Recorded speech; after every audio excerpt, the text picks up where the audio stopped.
Kim Ekrus, 33-vuotias toiminnanjohtaja ja työnantajan tällä hetkellä Karinan pojat, niminen jalkapalloseura tuosta naapurikaupungista ja oma tausta on luonnollisesti jalkapallon parista. Mä itse pelannut vuoteen 2006 saakka enemmän tai vähemmän ammatikseni tai vähintäänkin ammattimaisesti ja sen jälkeen sitten jäänyt tuonne kentän laidalle hallinnollisia tehtäviä sekä valmennustehtäviä nyt vuodesta 2009 sitten ollut näissä toiminnanjohtajatehtävissä.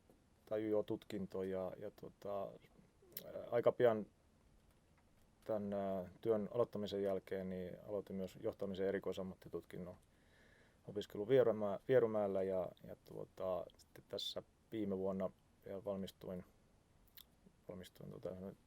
UEFA Certificate in Football Management -koulutuksesta. Muistaakseni saksalaisella lentokentällä, kun luin viestin tästä koulutuksesta, oli tullut sähköpostiin ja siinä muutama päivä harkittua niin päätin sitten hakea ja pääsin sisään ja siitä sitten on lähdetty oikein mielenkiintoisia uusia näkökulmia, kun täällä on monia muiden lajien edustajia paikalla, niin se on avartanut omaakin näkemystä ja pystynyt astumaan pois vähän siitä omalta pelikentältä, joka on oikeasti kyllä ollut tosi hyödyllistä. Kun tämä homma lähti liikkeelle, niin kyllä sen vanhaakin jännitti taas, että miten tämä lähtee tästä käyntiin ja tietysti uudet ihmiset ja uudet kuviot, no niin kuin muutenkin. Tietysti, että näin laajaa koulutusta nyt en ole itsekään aiemmin käynyt ja sen sovittaminen sitten omiin töihin, niin nämä sitten askarrutti, mutta kaikki on sujunut oikein hyvin. 2 päivää kuukaudessa paikallaoloa niin on sopinut sekin ainakin omaan kalenteriin oikein hyvin.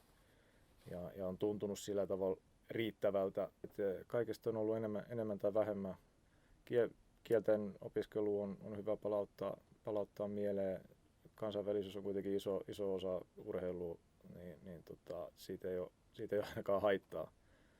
Ja taloushallintoa on käyty läpi tai sen perusteita, taas antaa vähän lisää selkänojaa omaa tekemiseen ja tietysti sitten nämä itse urheilujohtamisen, urheilumarkkinoinnin opinnot ja opintojaksot, niin ne on ollut todella mielenkiintoisia ja antanut tosi paljon omaan työhön ja niin myös se kansainvälisyyden mukaan tuominen tähän opiskeluun omana jaksona on erittäin hyvä asia.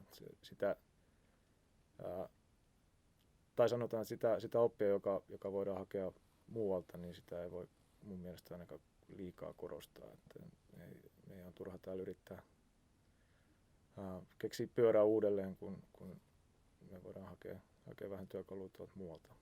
Me lähdetään ryhmän kanssa Boltoniin, Englantiin, Manchesterin kupeeseen ja ollaan viikko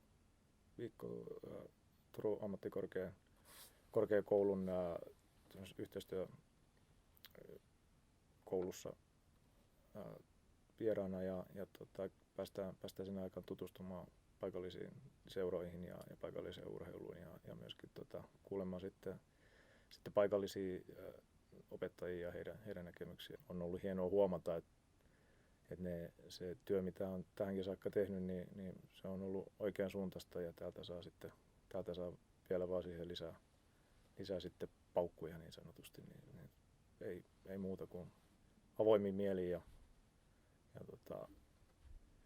täynnä tarmoa mukaan.